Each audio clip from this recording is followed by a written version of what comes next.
আল্লাহ নবী সাল্লাল্লাহু আলাইহি ওয়াসাল্লাম বলছেন, হাদিসের মধ্যে আছে, যে ফজরের নামাজ পড়ে না, আল্লাহ রসুল বলছে ওয়া ইল্লা আসবাহা খাবিসান নফস কাসলানান, ফজরের নামাজ যে পড়ে না, রসুল বলেন সে হচ্ছে খবিস। খবিস, এটা খবিস তুই বেটা। এই তোমরা যারা ফজরের নামাজ পড়ো না, খবিস তুই বেটা, খবিস।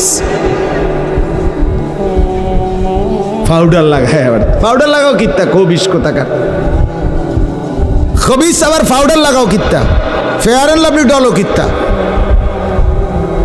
কথা বলেন না কেন? তুই কিত্তা পাউডার লাগাও, পাউডার লাগাইলে বুঝি সুন্দর হয়। বেড়িয়ে দেখো না পাউডার লাগায়ও, এবুড়িয়ে লাগায় ঘন্টা দুই এক পর আবার এবুড়িয়ে দুই এলায়, এবুড়ি জান এটা ধোকা, ঠিক কিনা বলেন না? এটা যে ধোকা, নাহলে এবুড়ি ধোকা। মেকআপ বক্স ধোকা আবার লাগাইয়া, সেটা এটা ধোকা, এটা আসল না, এটা নকল। আল্লাহ নবী সাল্লাল্লাহু আলাইহি সাল্লাম বলেন বেনামাজি খবিস। আর নবীজি হাদিসে আছে, বাথরুমে ঢুকতে, পেশাব পায়খানায় ঢুকতে নবীজি খবিস থেকে পানাহ চাইতেন, দোয়া পড়তেন। তো এই দোয়ার অর্থ কি? আল্লাহ আমি খবিস থেকে কি চাই? পানাহ চাই। তার মানে নবীজি বুঝাই দিছে উম্মত, পেশাব পায়খানার মধ্যে থাকে খবিস। খবিসের ঠিকানা কোথায়? Bathroom, bathroom, toilet. আল্লাহুম্মা ইন্নী আউযু বিকা মিনাল খুবুসি ওয়াল খাবায়েস। আল্লাহ খবিস থেকে পানাহ চাই। বাথরুমে ঢুকতে বলেন, যেন বেনামাজি খবিস। এই খবিসের ঠিকানা টয়লেট, নাপাক, এটা নাপাক, এটা অপবিত্র, অপদার্থ, এটা অকর্মণ্য। এটা জিন্দেগির আর অর্থ কি? জীবন মানে খানা, জীবন মানে ঘুম, জীবন মানে লজ্জাস্থানের চাহিদা পূরণ, যৌন চাহিদা পূরণ, এই তিন জিনিস। তাহলে কুকুরের সাথে, বিড়ালের সাথে, গরু ছাগলের সাথে তফাৎ কি? ওই প্রাণীগুলোও তো খানা, ঘুম এবং যৌন চাহিদা পূরণ করে কিনা? কথা বলেন না কেন? কুকুরের ছাও আছে কিনা? তো কুকুর বিড়াল খায় কিনা? কুকুর বিড়াল ঘুমায় কিনা? তো তোমার সাথে তফাৎ কি? বেনামাজি বলে সেজদা নাই যার কপালে, আমনের লগে জানোয়ারের পার্থক্য কোথা? আমনে খারাইয়া কনছে ভিডিও করুক, আমনে কম। হ্যাঁ হ্যাঁ বলেন, এখন বলেন, আমরা শুনি, এনে 10 জনে বিচার করুক। পার্থক্য কোন? আপনার সাথে জানোয়ারের তফাৎ কি? ছেলেরা বলো বাবা, তোমরা যারা মাগরিবের নামাজ পড়ো নাই, হ্যাঁ, লজ্জা কোথায় তোমাদের? শরম কোথায়? এই বেহায়া, কোন লজ্জায় আল্লাহর জমিনে চোখ তুলে তাকাও? হ্যাঁ, নির্লজ্জ। ছি ছি ছি ছি ছি। মুসলমান এত আত্মমর্যাদা বোধহীন হয় কিভাবে? মালিককে চেনে না, বানানেওয়ালাকে চেনে না, গোলামি বোঝে না, সেজদা দিতেও মন চায় না। মুসলমান এত পাষাণ হয় কেমনে? আরে তার মা কোথায়? তার বাবা কোথায়? আরে তুই কোন মার দুধ খাইছত রে? তোরে কি মা দুধ খাওয়ায় নাই? তুই কি বাবার হাতে বড় হও নাই? তুই কি মুসলমানের ঘরে জন্ম নেও নাই? হায় না ফরমান। মা বাপ গুলোকে বললাম, কি ফুতেরে মা আমনে দুধ খাওয়াইলেন? এই অপদার্থ তো সেজদাও দেয় না। হ্যাঁ, এই বাপ, কার লাগে বিল্ডিং বানাইলেন?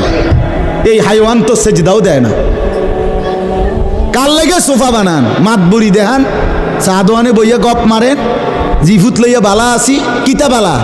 এ ফাঙ্গাস আর তেলাপিয়া খান যে, এ কারণে বালা। হ্যাঁ, এ ফার্মের মুরকা আর কক মুরকা, দুন্দুল আর করলা, দন্যা তার কাঁচামরিচ, টমাটো আর শশা, এই তো খানা। আর কিতা কথা বলেন? আর কি ঘুরে গেলে তো ফাঙ্গাস তেলাপিয়ে দুনিয়ার বেশি কি ভোগ করছি আমরা? খুব আশ্চর্য কিছু, অনেক কিছু দুনিয়া ভোগ করছি আমরা। এটুকু দুনিয়া ভোগ করছেন বলে এ ফান কদ্দুর খান, বিড়ি খান, চা খান, বন খান, টেলিভিশনে মানুষের বেডির নাচ চান। আমনের বেডি তো আর নাচে না, নাচে মানুষের বেডি। কথা বলেন না? এতটুকু দেখেই দুনিয়া ভোগ করছেন বলে খুশি হয়ে গেলেন, তৃপ্ত হয়ে গেলেন, মজা পেয়ে গেলেন। আহা, আফসুসের ব্যাপার। এত লম্বা আখিরাত কেমনে পার হবেন? এত লম্বা কবরের জিন্দেগি কেমনে পার হবেন বলেন তো? নূহ আলাইহিস সালামের জামানায় যারা মারা গেছে তারা আজ কত হাজার বছর কবরে পড়ে আছে। ইব্রাহিম আলাইহিস সালামের জামানায় যারা মারা গেছে তারা আজকে কতদিন কবরে পড়ে আছে। হ্যাঁ, আবু জেহেল আজকে কত বছর কবরে পড়ে আছে? 1450 বছর, আরো বেশি, 1450 বছর ধরে পড়ে আছে কবরে। এরপরে তো হাসরের মাঠ, এরপরে তো ফুলসেরাত, এরপরে তো জাহান্নাম, আর তো রইছে। তাহলে দুনিয়ায় থাকলি কতদিন, কবরে পড়ে রইলি কতদিন? আপনি বলেন। আবু জেহেল দুনিয়াতে ছিল 800 বছর, কথা কন না?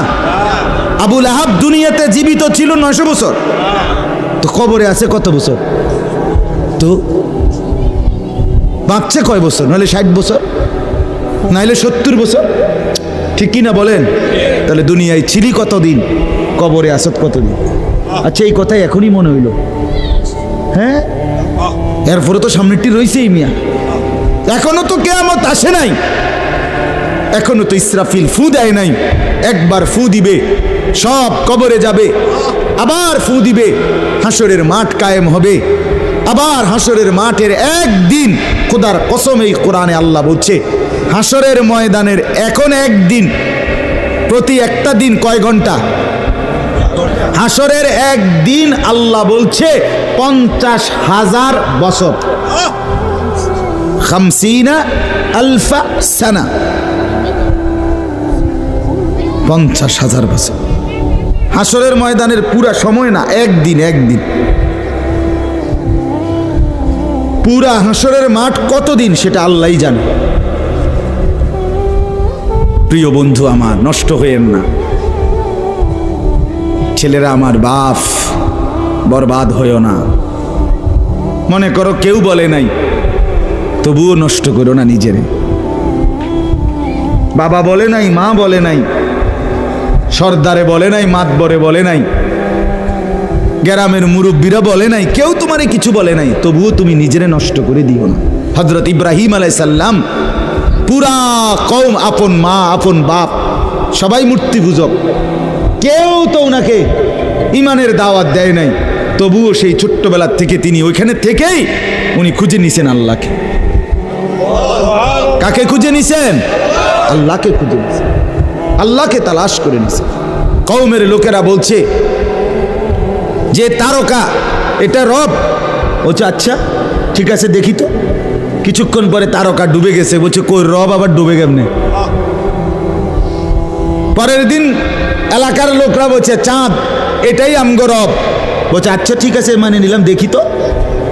ভোর হতে হতে দেখে চাঁদ নাই। কিও রব যদি জায়গা, তো আমি বন্দা রইলাম, রব কু? বুঝছেন না কথা?